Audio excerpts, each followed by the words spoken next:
Thirdly, and one of the most important developments in this locality is the upcoming 30 acres development healthcare facility.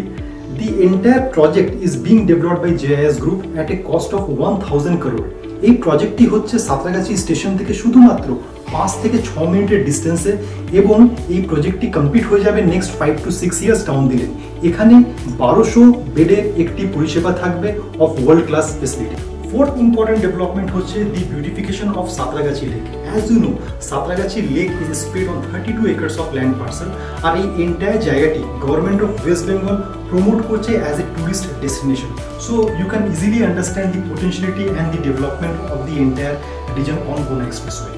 And finally, 2024 is a landmark year for the residents of Howrah because after a long wait and long pause, East and West Metro Corridor is now operational. এই হাওড়া ময়দান থেকে নিয়ে যে entire Salt Lake স্টেডিয়ামের স্ট্রেচটি রয়েছে, যেটি আগে travel করতে প্রায় 1 থেকে 1.5 ঘন্টা সময় লেগে যেত, now it will be reduced to within 20 to 25 minutes.